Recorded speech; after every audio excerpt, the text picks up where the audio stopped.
গ্যাসের দাম বাড়ানোর বিপক্ষে অবস্থান নিয়েছেন রপ্তানিকারকরা। তারা বলছেন নানা কারণে বেড়ে গেছে উৎপাদন খরচ, তার সাথে বিশ্বব্যাপী রপ্তানি পণ্যের দাম কমে যাওয়ায় লাভ করাই এখন কষ্টসাধ্য হয়ে গেছে তাদের। তাই রপ্তানিকারকদের শঙ্কা, গ্যাসের দাম বাড়ানো হলে তা রপ্তানির উপর সরাসরি নেতিবাচক প্রভাব ফেলবে। রপ্তানিকারকদের সাথে একমত অর্থনীতিবিদরাও। তাদের দাবি গ্যাস সরবরাহ নিশ্চিত করার। বিস্তারিত জানাচ্ছেন সুলতান আহমেদ।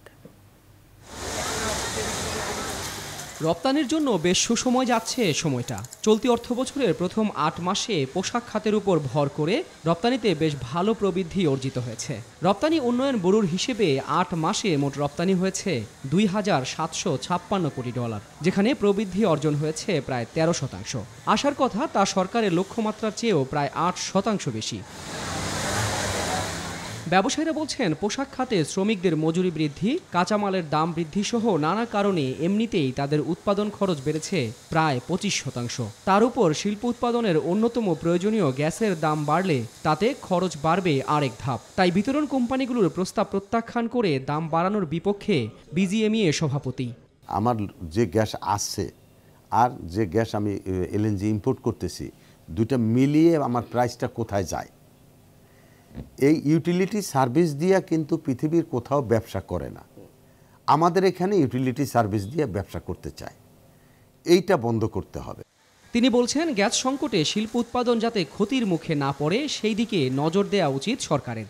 আমার লোকাল এক্সপ্লোরেশন একদম নাই, লোকাল এক্সপ্লোরেশন আরও বাড়ানো দরকার।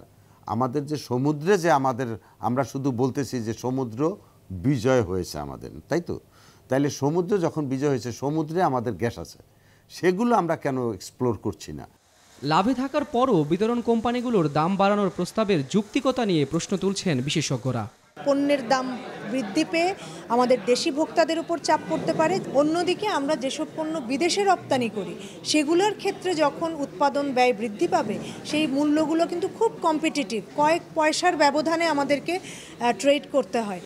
গ্যাসের দাম বাড়ানো হলে উদ্যোক্তারা নিরুৎসাহিত হবেন, এমন আশঙ্কা অর্থনীতিবিদদের। সুলতান আহমেদ, নিউজ 24, ঢাকা।